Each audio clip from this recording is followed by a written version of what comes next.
ایک کبڑے کی داستان۔ اس کہانی کا شمار الف لیلا یا عربین نائٹس کی شاندار کہانیوں میں شمار ہوتا ہے۔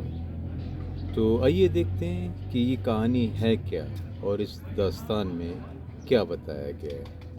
الطاف صاحب، آپ کیا کہیں گے؟ آپ نے تو اس کتاب کا بہت زیادہ مطالعہ کیا ہوا ہے۔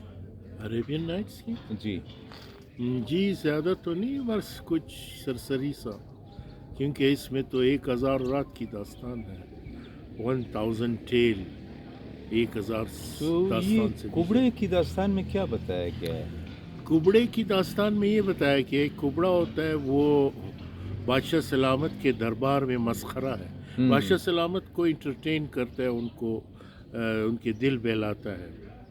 تو وہ بیچارہ ایک بدشکل کبڑا ہے، ہنچ بیک جسے تو وہ ایک دن ایسے اسٹریٹ میں آتا ہے، ایک درزی اور اس کی وائف بڑی مست ہے، پیسے والی ہے، تو وہ کہتا ہے کہ چلو آج کسی تھوڑا سا انٹرٹینمنٹ کریں گے، شغل کریں گے، کسی روڈ میں کسی مہمان کو گھر لا کے اس کو کھانا کھلائیں گے۔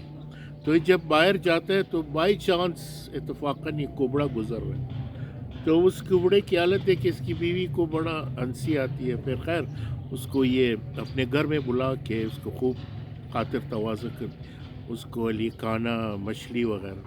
پھر اس کی بیوی جو ہے وہ بڑا سا مچھلی کا ٹکڑا پکڑ کے تھوڑا سا شغل کر کے اس کے منہ میں ڈالتے ہیں۔ اس کو کہتا ہے کہ اس مچھلی کو چبانا نہیں ہے، اچھا اس کو ثابت سوالو کرنا ہے، اندر ڈالنا ہے۔ تو وہ بیچارہ اس پر جو ہی اس کے منہ میں ٹکڑا چلا جاتا ہے، اس مچھلی میں ہڈی ہوتا ہے، وہ اس کے گلے میں پھنس جاتا ہے۔ اچھا پھر وہ چوک ہو جاتا ہے اس کے گلے میں، وہ ایسے کیا کہتے ہیں، پھنس جاتی ہے۔ دین الٹیمیٹلی وہ مر جاتا ہے بیچارہ۔ اچھا جی پھر یہ ہوتا ہے کہ یہ بڑا گھبرا جاتا ہے اس کی شوہر کہ کیا کیا، ہم نے تو قتل کیا، بھائی کچھ کرو۔ یعنی وہ دونوں اس کو مرا ہوا سمجھتے ہیں؟ ہاں نا، الٹیمیٹلی وہ مر جاتا ہے۔ اچھا، مر بھی جاتا ہے، اس کے نفس بند ہو جاتا ہے، نہیں اس کے گلے میں جو ہی سانس بند ہو جاتی ہے۔ ہاں، سانس بند۔ تو اس نے کہا کہ اٹھو اپنی بیوی کو، تو اس کی لاش کو دفناتے ہیں، اس کو ٹھکانے لگاتے ہیں، دفناتے نہیں، ٹھکانے لگاتے ہیں۔ تو ان کو اس بچے کی طرح اس کے منہ پہ ایک رومال ڈال کے بڑا چیختے، ہائے میرا بیٹا، یہ کیا ہو گیا میرے بیٹے کو، اس کو اسمال باکس ہو گیا، یعنی چیچک ہو گیا۔ اسٹریٹ میں رات کے وقت جب بازار میں گلی میں ڈال تو لوگ سمجھتے شاید اس کا بچہ ہو، تو ان کو لاتا ہے۔ اس کے قریب ہی ایک یہودی ڈاکٹر ہے، ان کا گھر ہے، ان کے گھر میں آتا ہے، اس کا دروازہ کھٹکھٹاتا ہے، تو اس یہودی ڈاکٹر کا ملازمہ آ جاتی ہے، اس نے کہتے جاؤ اپنے ڈاکٹر کو بلاؤ کہ ہمارے بیٹے کو پتہ نہیں کیا ہو، اس کا علاج کرے۔ وہ جا کے چلی جاتی ہے اوپر اپنے شوہر کو، اپنے مالک کو بلانے، اس یہودی ڈاکٹر کو۔ یہ اس دوران اس کے لاش کو تاریکی میں سائے میں اس کو کھڑا کر کے خود بھاگ جاتا ہے۔ اچھا، اس دوران جب یہودی ڈاکٹر آ جاتا ہے، اس کے پیر تاریکی میں سے لٹک یہ گرنے لگتا ہے، تو اس کی وجہ سے ٹھوکر لگتا ہے اس ہنچ بیک کو، اس کبڑے کو، یہ بھی گر جاتا ہے۔ تو جب وہ چیک کرتا ہے، وہ یہ مرا ہے، مرا تو پہلے سے تھا۔ تو یہ یہودی ڈاکٹر سمجھتا ہے کہ شاید میں نے اس کو مار دیا۔ اچھا، وہ خود کو ذمہ دار سمجھتا ہے، پہلے وہ دو سمجھتے تھے۔ ہاں، پھر وہ ان کے گلے میں ڈالتا ہے۔ اب یہودی ڈاکٹر کہتے کیا کروں اس کو؟ خیر بولتے اس کو جلدی میں اس کے لاش کو ٹھکانا لگاؤں، یہ تو میرے گلے پڑ جائے گا۔ اس کو اپنے چھت میں لے جا کے اپنے ہمسایہ، اس کا ایک وہ ایک کک ہے، کوئی باورچی ہے بادشاہ سلامت کے دربار میں، اس کے گھر کے اندر اس کے جو وہ ہے بخاری، ہم لوگ کیا کہتے ہیں، اس کے انگیٹھی ہے، اس طرح کی چیز، وہاں سے اس کی لاش کو پھینک دیتا ہے۔ پھر وہ ایسے اس کے گھر میں، اس دوران جب وہ آدمی آ جاتا ہے بادشاہ سلامت کے جو کک ہے، اس کے باورچی، وہ ہر وقت اپنے جو بچہ کچا گوشت جو دربار میں وہ اپنے گھر میں لاتا تھا، تو وہ جو بلیاں ہیں اور کتے وہ کھا جاتے تھے ان کی۔ تو یہ جب آ جاتا ہے، دیکھتے کہ ایک پرسرار سایہ ایسے یہ آواز دیتے، وہ